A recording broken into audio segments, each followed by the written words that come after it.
at nagpapaulan sa mga ganap at sa mga hindi ganap. Hallelujah. At dito sa Hebrew naman,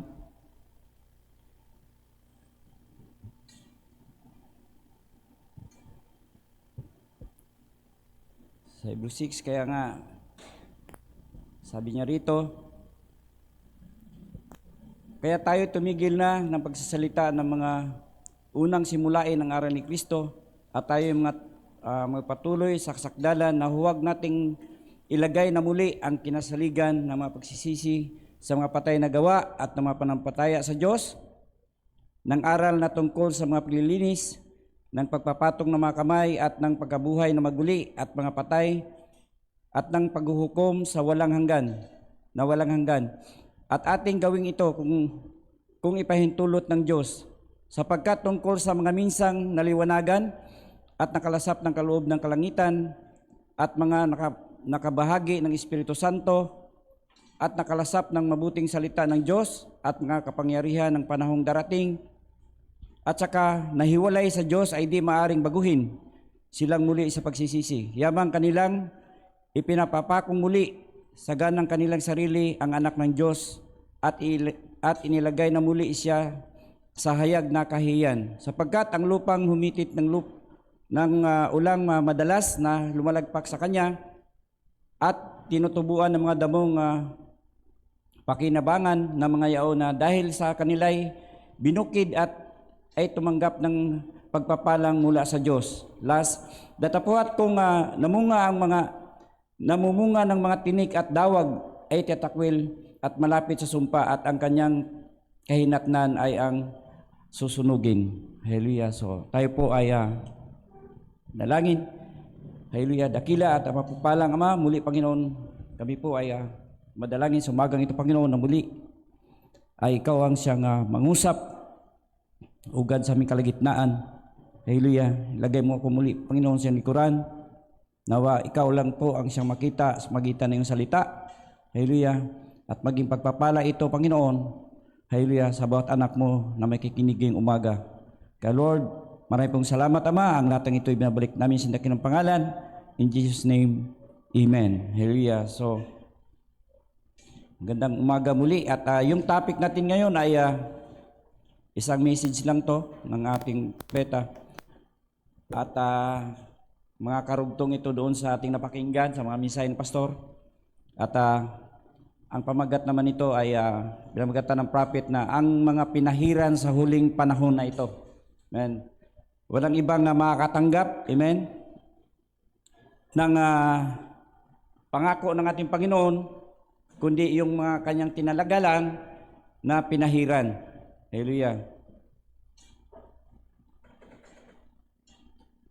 Sabi niya sa kanyang quote, sa kanyang masalita, sabi ng prophet,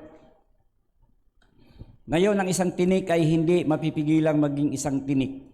Kung ano man sa pasimula, amen, ay hindi mo talaga sa mapipigilan na hindi makikita, amen, na kung ano talaga siya. At ganun din ang trigo ay hindi mapipigilang maging isang trigo. Kapag ikaw ay binhi ng ating Panginoon, amen, talagang hindi mo ito mapipigilan at ilabas mo talaga. Amen. Ang pagka-Kristiyano mo. Amen. Ito ay kung ano ang itinalaga ng manlilika sa isa't isa sa pasimula. Yan ang hinirang ang iisang ulan. Sabi niya, hinirang ang isang ulan. Ang araw ay sumikat sa isang umaga at kumalat sa buong lupa tulad ng ginawa nito sa kalupaan at araw na ating kinabuhayan. At ang araw ang siya ring araw na sumisikat sa silangan ay ang siya ring araw na lumulubog sa kanluran at ang araw na yan ay pinapadala upang pahinugin ang butil. Ano ba itong araw? Amen. Kundi yung salita ng ating Panginoon, di ba? Para pahinugin ang butil. Hallelujah, na nasa lupa kung saan gawa ang ating mga katawan. Sabi niya, tayo'y nabubuhay sa pagitan ng mga patay na sangkap. Sa ganyang paraan lang kayo maaring mabuhay. At kung mayroon isang bagay na kailangan mamatay araw-araw, para kayo ay mabuhay sa natural, kung gayon hinibat, sabi niyang prophet, ang inyong katawan ay kailangan mabuhay sa pagitan ng patay na sangkap para sa natural na buhay. Kung gayon, kailangan mayroon kayong isang bagay na mamatay sa espiritual para iligtas iyong espiritual na buhay. Di ba? Napakalinaw po, di ba? Kailangan talaga ay mayroong mamatay talaga. Kasi nung pasimula nga ay talagang nasa ganong kalagayan tayo, patay na gawa. Amen? Kailangan mamatay tayo ron upang iligtas. Amen? Sabi rito, ang inyong spiritual na buhay. Ito na po tayo ngayon. So ito lang po yung pasimula, no? Mamaya at tugay-gaya nyo lang at makukuha nyo itong mensahe na ito. At ang Diyos ay naging material. Laman at namatay para tayo mabuhay. Di ba? Ang Diyos ay namatay para tayo saan? Para tayo maligtas sa ating mga kasalanan. Para mabuhay naman tayo sa panibagong buhay. Amen. Yung mga kasalanan natin noong araw, amen, nung hindi pa natin makita itong mensahe ito, talagang napakatindi talaga. Lahat na ng kasalanan ay nagawa natin, ang nagpasa nito ang ating Panginoon. Nagbayubay siya sa krus upang tayo ay maligtas at mabuhay ng bago. Hallelujah. So, sabi niya, ngayong araw ay sumisikat at pinahinog ang butil ngayon. Hindi nito mapapahinog ito kaagad-agad. Di ba? Sa pasimula ay hindi rin ito mapahinog agad-agad.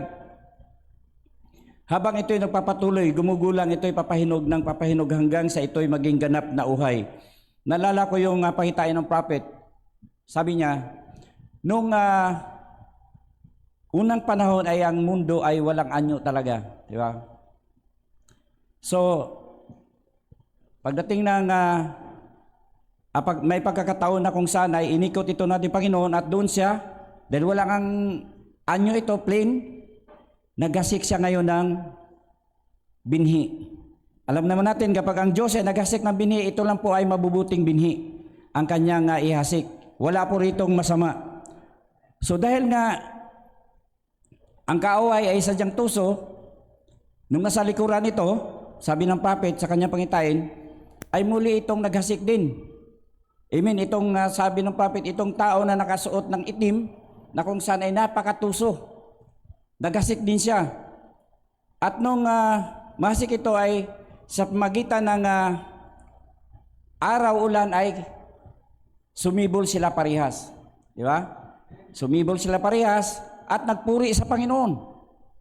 Hallelujah. Hanggang sa ito ay mamunga.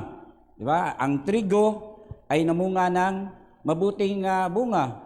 Ngunit sa ating binasa kanina sa Biblia, kapag ikaw ay simula itinik, amen, ang ibubunga mo talaga ay tinik kasi hindi ka predestinado eh. Pero sabay silang dalawa na nagpuri sa Panginoon, sabay tumanggap. Kaya sabi rito, hindi nyo maaring gambalain ang kalikasan. Sabi niya rito, ganyan ang naging problema ngayon. So dumating sa punto na kung saan ang mga tao ngayon sa mundong ito ay sobra ng ganid, no? Matawag natin ganid dahil yung mga puno, amen, na kung saan pinapatubo ay pinupuputol nila ito. Pinapuputol. Tapos ngayon ay yung mga tao naman ay gumagawa ng mga kung ano-anong mga sinabi rito, mga bomba. Sabi niya, ganyan ang naging problema ngayon. Tayo ay nagpapalipad ng mga bomba. O, di ba? Ang mga tao dahil nagpapalipad. Di ba? Ginawa na yan ng mga iba't ibang bansa. At doon sa karagatan ngayon, sinira ito at pinasabugan ito sa palibot sa pamagitan ng mga bomba. At sabi nga ng ating pastor, kung saan ay gumawa sila ng bomba na kung saan ilalaglag doon sa karagatan hanggang makarating pa doon sa ibang lugar. Kaya gano'n na lang din ang takot nila, kalakas.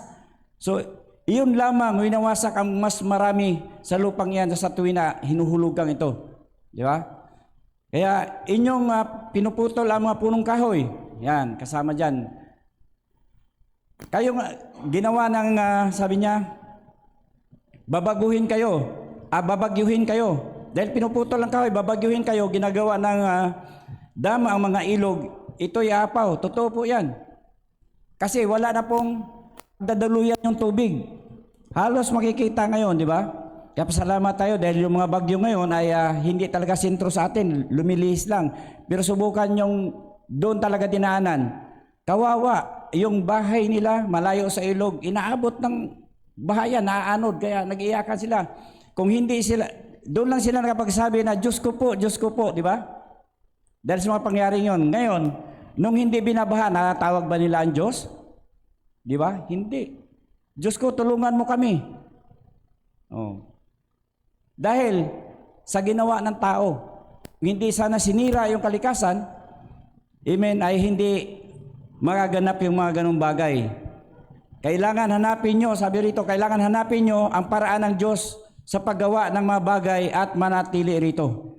Di ba? Kailangan hanapin daw, hallelujah, ang paraan ng Diyos para sa paggawa ng mga bagay na manatili rito. Kasi ang tao talaga, kapag inuna lang nila ang Diyos, wala pong kapahamakan na mangyayari.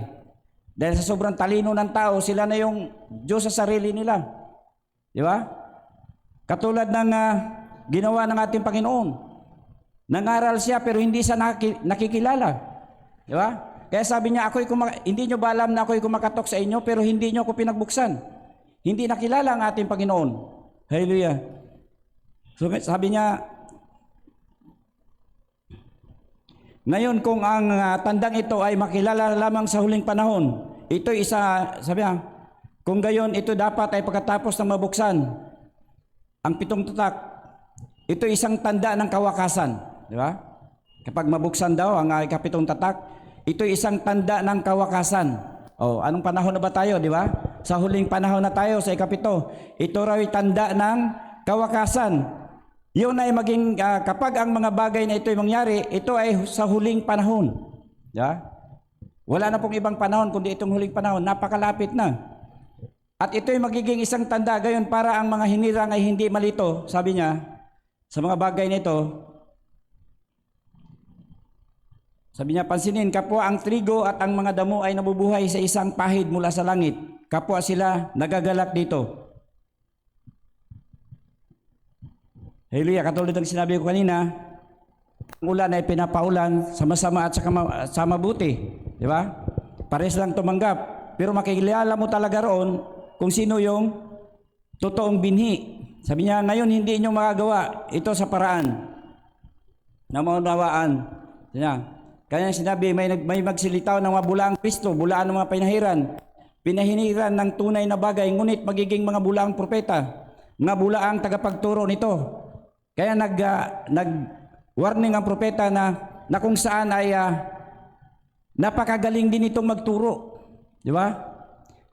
Halos, sabi niya halos yung hinirang ay pwede pang madaya. Di ba? Dahil pareha silang nakatanggap ng pahid nung simula. Sabi niya, may mga bulaang tagapagturo. Amen. Kaya, sabi niya rito sa Matthew 24, sabi niya, nabubuhay sa isang buhay, ngunit sila hindi tama sa pasimula. Nabubuhay daw sa isang buhay, ngunit sila'y hindi tama sa pasimula. Sila'y namumunga ng maling patutuo ng punong iyon. Ito ay isang puno ng, sabi niya, orange, gayon ito ay isang puno ng citrus. At kanilang sinasabi, ang iglesyang ito, ang denominasyong ito, ay pinatotohanan ni Kristo at may maling bautismo, maling patutuo ng salita. Pinilit sabihin ang kapangyarihan ng Diyos ay para lamang sa mga alagad. Sabi niya, si Jesus mismo ay nagsabi, magsiyaon kayo sa buong sanglibutan at ipangaral ang Ebanghelyo. Ang ating Panginoon mismo nagsabi, magsihayo kayo, magsiyaon kayo at ipangaral ang Ebanghelyo sa bawat sanga na kailan may uusbungan. Bawat sanga na uusbungan sa puno at lalaki pang matandang ito sa tunay na mga sanga. Di ba? Kahit hindi ka totoong Kristiyano, maraming mga denomination ngayon, ang dala din ay si Kristo. Di ba? Kung ano daw yung sanga, kung ito'y mabuting sanga, yun lang din po yung magbubunga ng mabuting bunga. Sabi niya rito, at lalaki pang matandang ito sa tunay na mga sanga. Kapag tunay kang sanga, amen, mabuting bunga ang iyong maipapakita. Amen. Pero lahat yan ay tumatawag sa Diyos. Hallelujah. Saan? Hanggat ito isang puno, hanggang ito inusbungan ng mga sanga, hanggang sa katapusan ng sanglibutan. Hanggang sa katapusan daw. Talagang nandoon kasama. Kaya lagi nating mapakinggan, lagi itong dalawa. Hindi ito pwedeng isa lang, dalawa. Ito isang mabuti, ito isang masama. Kaya napakahirap po ngayon sa panahon natin ito dahil ang kaaway natin ngayon ay dala-dala, ay mensahe din. Di ba? Kung hindi ka palabasa or alam mo ang mensahe, o sabihin natin kailangan ay makikita mo talaga kung yan ba ay totoo. Kasi kapag hindi yan totoo, makikita mo rin. Kung totoo ay makikita mo rin. Kasi isang pahid lang eh. Sabi, isang pahid lang. Sa aking pangalan sila ay magpapalabas ng mga dyablo. O di ba? Sa kanyang pangalan daw ay magpapalabas din ng dyablo. Pero makikita natin kung sino talaga yung tunay na nananahan sa salita ng ating Panginoon. Di ba? Subukan mo yung ating mga kapatid, nagpapalabas ng dyablo. Di ba? Lumabas. Pero subukan mo yung iba. Hindi lumabas. Di ba? Pero Diyos, iisang Diyos lang yung dala-dala, iisang mensahe. So doon mo makikita kung sino yung totoo. Kaya nga sabi nga ng ating kapatid, mas lalo pa daw nagalit. Di ba? Mas lalo pang nagalit. Kaya sabi rito, sa aking pangalan, sila'y magpapalabas ng mga dyablo, magsasalita ng mga bagong wika, magsisihawak ng mga ahas, magsisiinom ng mga bagay na nakakamatay, magpapatong ng mga kamay sa mga may sakit, sila'y nagsisigaling. Nakikita ba ninyo ang oras ng ating kinabuhayan? Nakikita ba ninyo kung ano ang sinasabi ni Jesus? Di ba? Kapag tayo'y totoong Kristiyano, nanampalataya sa Panginoon, kahit may sakit, patungan mo lang ng kamay at gagaling. Di ba? At ranas na po natin yan dito. Amen. Alalahanin ito'y sa huling panahon. Sa huling panahon daw. Hindi babalik sa ilalim ni Wesley. Hindi tayo babalik doon sa Old Testament. At pabalik pa roon. Ngayon, sa huling panahon ito'y magaganap. Sabi rito, sa huling panahon ito'y magaganap. Sabi ni Jesus, salisikin ninyo ang mga kasulatan sapagkat sa mga yaon ay inisip ninyo o piniwalaan na kayo may buhay na walang hanggan. Kaya kailangan daw tayo magsiliksik sa kasulatan na kayo may buhay na walang hanggan. Baka, kasi marami ngayon nagkiklim eh. Di ba? Na sila daw yung totoo. Amen. Kaya sabi rito, saliksikin ninyo. Sabi ni Jesus, saliksikin ninyo ang mga kasulatan sapagkat sa mga yaon ay inisip ninyo o piniwalaan na kayo may buhay na walang hanggan. Di ba? Kailangan ibabalik talaga tayo sa original. Kaya baka mamaya nagkiklaim lang tayo, yung pala, claim lang natin yon, yung pala, hindi pala, yun ang pinakamasaklap. Sabi niya, sabi ng ating Panginoon, ako ang puno ng ubas. Ang puno, kayo ang mga sanga. Tayo raw yung mga sanga. Siyang puno. Siya na manampalataya sa akin ang mga gawang aking ginagawa ay gawin din naman niya. Sa John 14:12. Sabi niya, ngunit ang iba'y mabubuhay sa pagitan ng siyaring bagay. Tinatawag ang kanilang sariling mga Kristiyano. Yan. Tinatawag ang kanilang sariling mga Kristiyano at mga mananampalataya. So marami nagkiklaim dyan. Hindi lahat ng nagsabing Panginoon, Panginoon ay makakapasok. Di ba? Kaya nga sabi kanina, saliksikin ninyo ang inyong mga sarili. Kaya mapalad ang bawat isa sa atin sapagkat tayo ay sumusunod sa salita ng ating Panginoon. Sabi niya, hindi lahat na nagsasabing Panginoon, Panginoon ay makakapasok. Katulad nung isang mabuting binhi at isang hindi mabuting binhi, di ba? Parehas pinairan, parehas nakatikim ng ano. Pero isa lang po doon yung makakapasok. No, yung itinalaga lang ng ating Panginoon. Ngayon, ito ay nakatagdang mangyari at mahayag sa mga huling araw. Kapag yung hiwaga ng Diyos ay ganap na ating matalakay mamaya, sabi ng prophet, ang mga punong ito, ang tunay na puno at ang bulaang puno. Yan. Ang totoong puno at ang bulaang puno. Yun ang marinig ako ngayong pangaral, sabi ng prophet. Mula noon, maraming tao na ang nakaraan kung paanong sila'y magkasamang lumaki. Yan, magkasamang lumaki. Talagang sabay. Ipinakilala silang mga individual at ipinakita na mula kay Cain at Abel ang dalawang puno na nagtagpo sa isang altar sa unang panahon. Kapwa sila reliyoso. Yan. Dalawa, kapwa sila reliyoso. Sabi niya, kapwa sila pinahiran.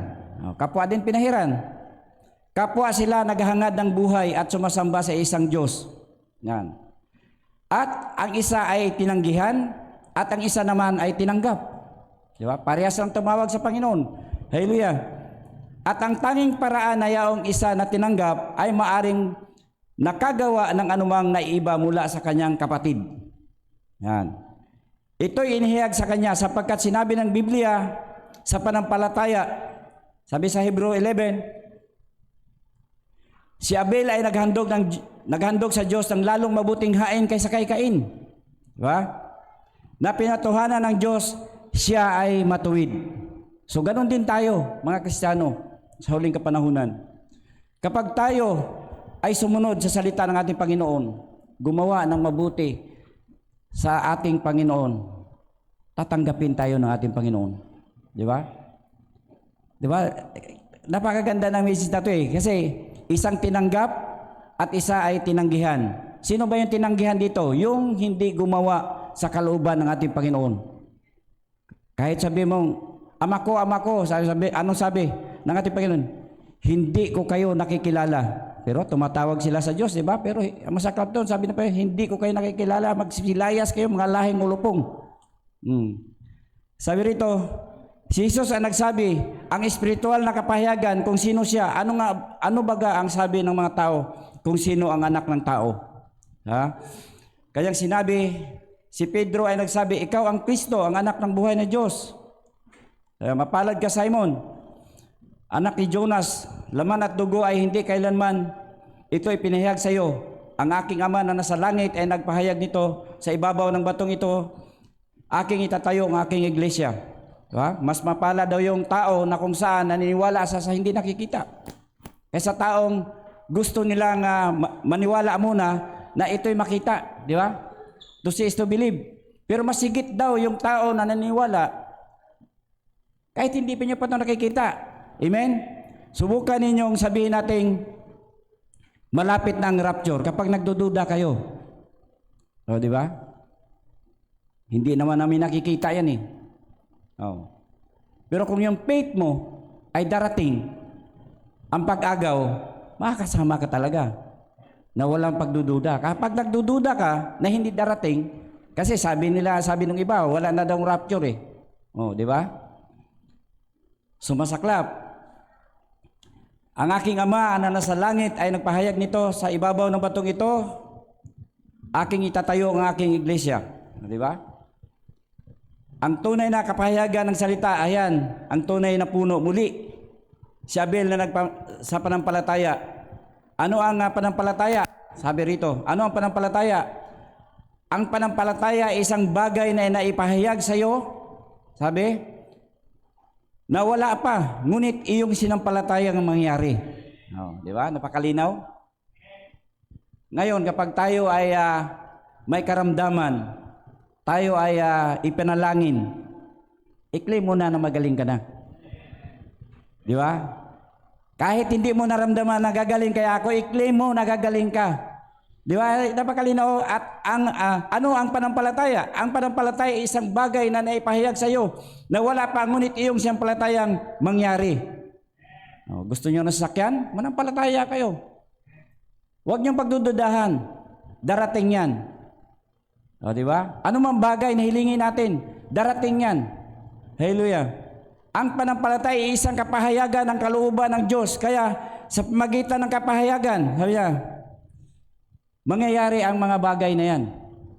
Sabi niya, at ang iglesia, sabi niya, sa araw ito ay hindi man lang maniwala sa spiritual na mga kapahayagan. Mga iglesia, sa araw na ito ay hindi man lang naniniwala sa spiritual na kapahayagan. Sila ay maniniwala sa isang katuruan ng tao na kung anong sistema sa kapahayagan. Si Abel ay naghandog sa Diyos ng lalong mabuting hain kaysa kay Cain. Hallelujah, sabi niya. Sinabi ni Jesus, malibang kayo'y magsimpalataya na ako nga, siya kayo'y mga matay sa inyong kasalanan. Diba? Kapag tayo raw ay manampalataya na siya nga, tayo'y mamamatay, sabi niya, kayo'y mga matay sa inyong kasalanan. Oh. Siya ang kapahayagan ng Diyos, ang Espiritu ng Diyos na ipinahayag sa inyong laman. Hindi inyo nasampalatayan yan, kayo'y naliligaw. Kapag hindi raw natin sampalatayan, tayo raw ay naliligaw. Amen. Kaya nga nung panahon ng ating Panginoon, di ba? Hindi talaga siya nakita ng mga tao nung kanyang kapanahunan.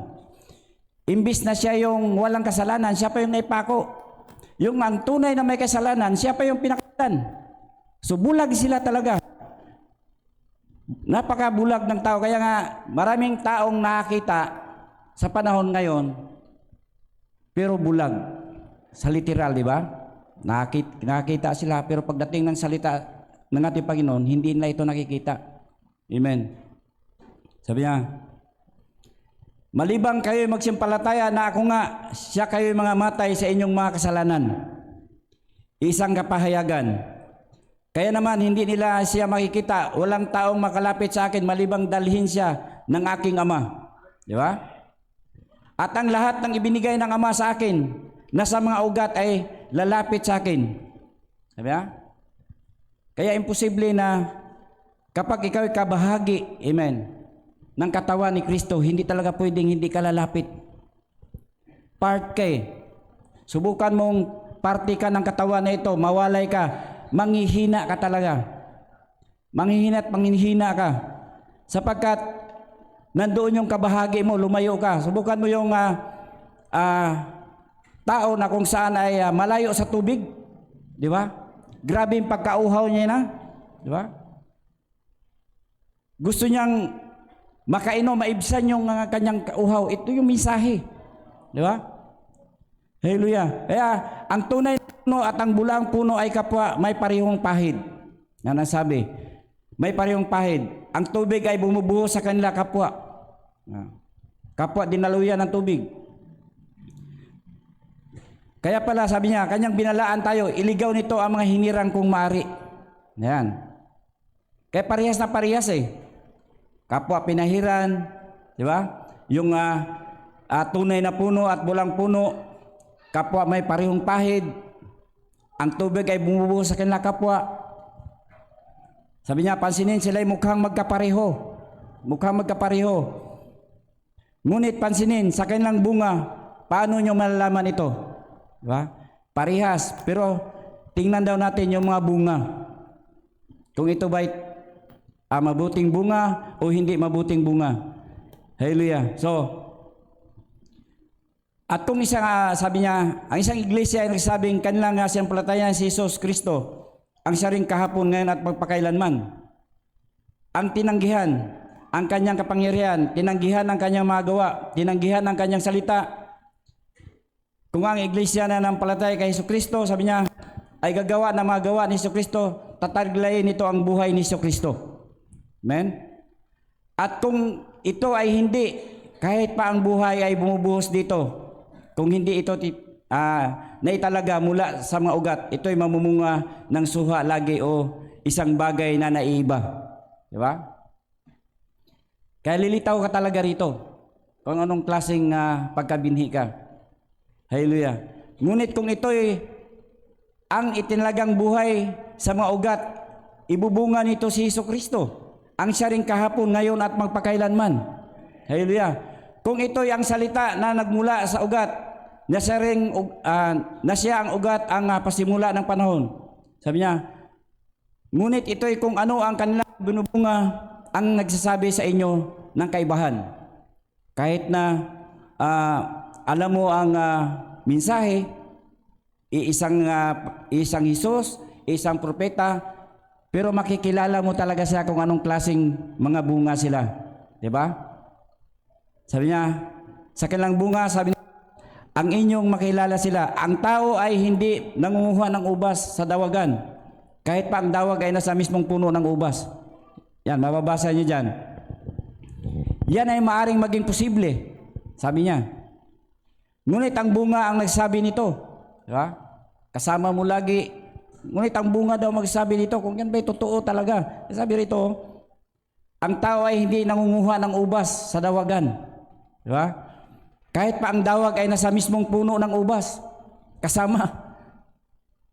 Yan ay maaaring maging posible. Ngunit ang bunga ang nagsabi dito. Ano ang bunga? Yan, ang sabi. Ano ang bunga? Ang salita para sa bunga, para sa kapanahunan. Iyan ay ang kung ano ito, kung kailangan yung kanilang katuruan. Yung kanilang katuruan daw. Sabi niya, ang katuruan ng ano? Ang katuruan ng kapanahunan, kung ano ng panahon ito. Di ba? Ang katuruan daw ng, sabi niya, kapanahunan, kung anong panahon na ito. Kasi kapag hanggang ngayon, dala-dala mo pa yung katuruan dati, di ba? Sa nakaraang panahon, ay imposible po na makarating ka sa dulo. Di ba? Kailangan daw, sa panahong ito, ang doktrina ng tao, ang doktrina ng denominasyon, kundi o ang salita ng Diyos para sa kapanahunan. Salita daw ng Diyos para sa kapanahunan natin. Sabi niya, ngunit maaari inyong makita na ang pahid ay napupunta sa mga matuwid, sa mga di matuwid. Minsan makikita natin sila pa yung mga matatalino talaga. Magagaling sa mga Biblia, kabisado lahat. Siguro kahit walang Biblia, alam nila yung mga bersikulo. Sabi niya, ngunit maaari inyong makita na ang pahid ay napupunta sa di matuwid. Sabi niya, ang bulaang mga tagapagturo. Di ba? Pag sinabing mga bulaang tagapagturo, magagaling yan. Di ba? Hindi ka ubra dyan.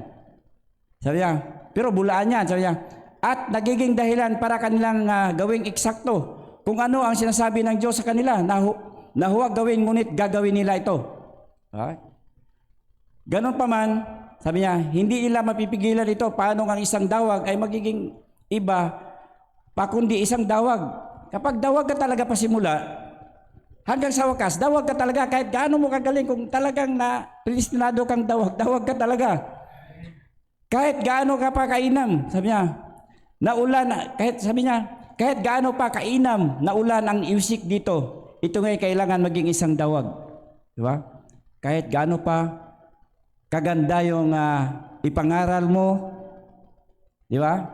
Maririnig mo, sabi natin araw-araw, kung ikaw talaga ay isang dawag ka talaga. Pagdating ng panahon, sa pagtubo ninyo kapwa, makikita talaga kung ano ang itsura mo. Hallelujah. Hindi mo pwedeng pagtaguan ng mensahe ito, makikita ka talaga kung ano ang kulay mo. Amen. Hallelujah. Kahit gaano pa kainam na ulan, sabi rito ang iwisik, dito ngay kailangan maging isang dawag. Yan ang dahilan na sinabi ni Jesus, sila'y magiging magkapareho na iiligaw nito ang mga hinirang na nasa mga ugat. Di ba? Kung maaari lang. Pero hindi talaga maaari. Kasi mga binhi tayo ng Diyos Sabi, kung maaari. Sabi niya, ngunit hindi ito maaari. Ang isang trigo ay walang magagawa kundi mamunga ng trigo.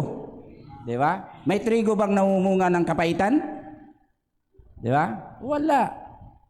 Puro kabutihan ang ibubunga niyan kasi pag sinabing trigo, mabubuting butil yan. Di ba? Hallelujah. Kundi mamunga ng trigo, yan lang ang kaya nitong ipamunga. Wala na pong iba. Diba? Kapag ikaw ay isang trigo, mamumunga ka ng isang trigo, di ba sabi? Yan lang ang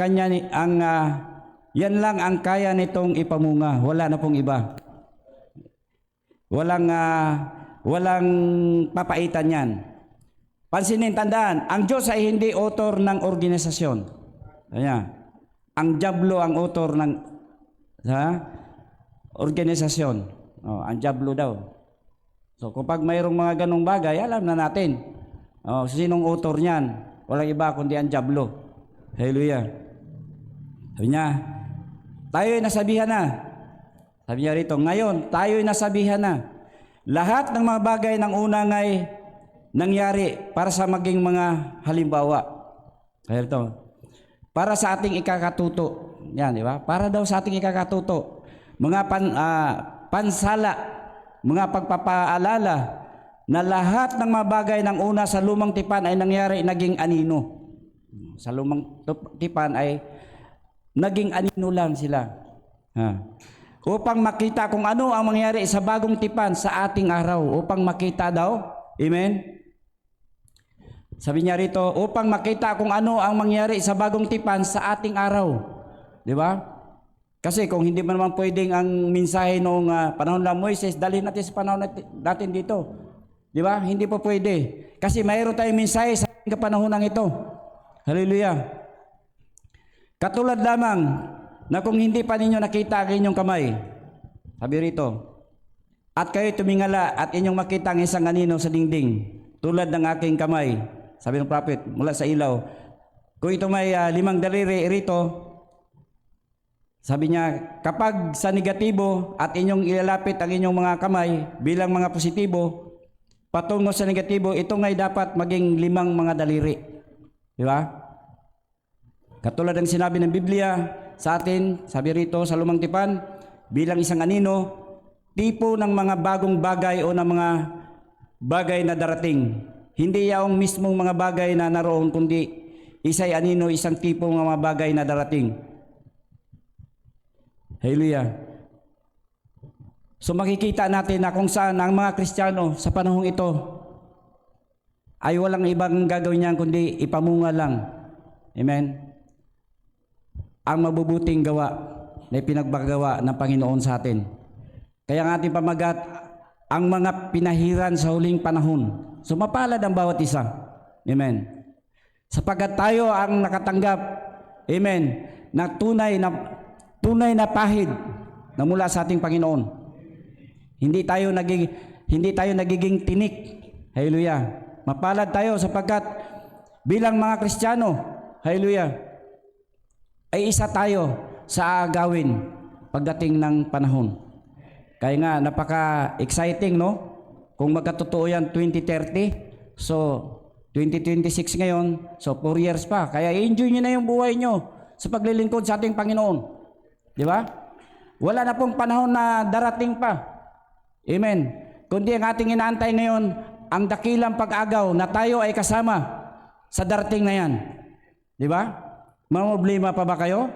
Kaya nga, minsan nakakangiti kan lang sa mahal na mga bilihin ngayon, pataas yung mga gasolina.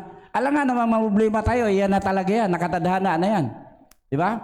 Magpuri na lang tayo sa ating Panginoon na kung saan naganap ang mga bagay na yan, dahil alam naman niya, di ba, lahat ng mga bagay na yan, na bago siya dumating, kasabay din po yan. Ang sabi natin Panginoon, bago ako darating, lahat kayo ay makakatingin muna ng mga kaginhawaan. Ano mga kaginhawaan na yun? Yung mga sinabi ko kanina na kung saan ay ipinalangin, pangarap natin, ipinalangin sa Panginoon at positibo ka lang darating sa buhay mo. Yung iyong mga pangarap. Di ba? Yung iyong mga hiling sa ating Panginoon. Kasabay din dyan, yun din yung mundong ito, kung saan nagpapahirap din sa atin. Di ba? Sa mahal na ng bilihin. Di ba? Kapag tumaas ang gasolina, lahat na. Apektado na lahat. Di ba? Pero, huwag tayong mamroblema dyan. Ang Diyos ang bahala dyan. Amen. Kaya, si Brother Alikain, di ba? Libre lahat. Yan. Isa na yung patunay na kung saan ang Diyos, amen, sa mga panalangin mo ay tinanggap ng Panginoon ang iyong panalangin. Kaya halos sana lahat tayo ay mayroong ganun ding faith. Di ba? Pero niniwala ako na kung saan ang lahat ng mga bagay ay may kanya-kanyang sabi nitong paraan ng Diyos. Kung ano man yung kahilingan mo, amen? Sa umagang ito, yan ang ibibigay siya ng Diyos. Di ba? Pero magiging masaya tayo, amen, sa umagang ito kapag ang ating mga pangalan lahat ng ating mga pangalan ay nakasulat sa aklat ng buhay. Huwag na tayong mangarap pa ng ibang pangarap na kung saan ay maiwan lang natin dito. Isa lang pangarapin natin na makasama tayo. Amen. Sa pagparito ng ating Panginoon. Wala na pong ibang pinakamasaya. Kaya sabi nga, tayo lahat ay mga estranghero lang dito. Kapag mga estranghero dito, talagang hindi talaga tayo taga rito. Tagalangit tayo. Tingnan nyo, dahil tagalangit tayo, sinong inuna natin ngayon? Kundi ang ating Panginoon. Diba? Dahil tayo ay kabahagi niya. Hallelujah. Kaya masaya ba ang bride? Amen. Isa lang po yan sa encourage sa umagang ito na kung saan ay tayo hindi pinabayaan ng ating Panginoon dahil sapagkat tayo ay isang pinahiran. Amen. Sa panahong ito. Kasi kapag hindi tayo mapalad na pinahirang yun, ay wala tayo talaga sa kapulungan na ito. Amen. Kaya ang pamagat, ang mga pinahiran sa huling panahon, siya lang po yung talagang tatanggap o tumanggap sa mensaheng ito. Kaya napakapalad ng bawat isa. May mawala, mayroong papalit. May mawala, may papalit. Lahat yan ay nakasulat na. Amen. Sa programa ng ating Panginoon. Salamat tayo na kung saan sa mga programang yan natili. Amen. Ang tunay na nobya ni Kristo. Hallelujah. Sa umagang ito. Pagpalain tayo lahat ng ating Panginoon. Hallelujah. At tinapos ko ng isaktong 9:00 para hindi tayo mag-overtime. Kasi maraming mga nagtitestimony na hindi matatawag.